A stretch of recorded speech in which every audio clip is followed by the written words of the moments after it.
ধর্মগুরুর দল সম্রাট পিলাতকে বোঝালো যিশু বড়ই বিপজ্জনক লোক এবং সে রাজা হতে চায়। পিলাত যিশুকে জিজ্ঞাসা করলেন, এ কথা কি সত্য? যিশু উত্তর দিলেন, আমি রাজা, তবে এই জগতের নয়।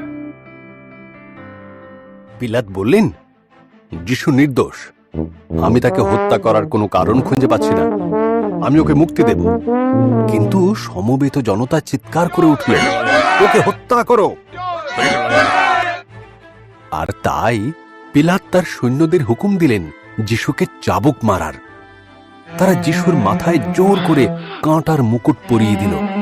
এরপর তাঁর কাঁধে এক প্রকাণ্ড কাঠের ক্রুশ চাপিয়ে দিয়ে পাহাড়ের ওপর নিয়ে যাওয়া হলো।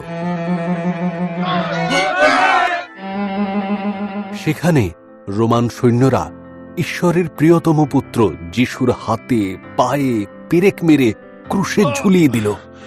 দুই সাজাপ্রাপ্ত অপরাধীর মাঝে যিশুকে ঝুলিয়ে রাখা হলো।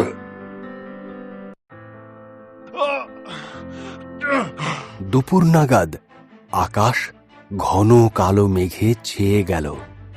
যিশুর সঙ্গীরা কাঁদতে লাগলেন। ধর্মগুরুরা হাসতে হাসতে বলল, অন্য মানুষকে তুমি উদ্ধার করো, এখন নিজেকে উদ্ধার করতে পারছো না কেন?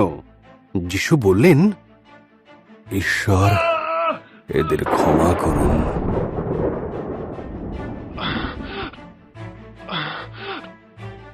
যিশুর যখন শেষ সময় উপস্থিত হল, তিনি তাঁর চোখ বন্ধ করে বললেন, সমাপ্ত হল। তিনি পৃথিবীতে এসেছিলেন যে কাজ করার জন্য, অপার প্রেম দিয়ে তা তিনি শেষ করেছেন। যোসেফ নামে যিশুর এক শিষ্য যিশুর পবিত্র দেহ একটি নতুন কবরে রেখে দিল। সে কবরের দরজার মুখটা একটা বড় পাথর দিয়ে চাপা দিল। এক বড় দুঃখের শুক্রবার শেষ হলো।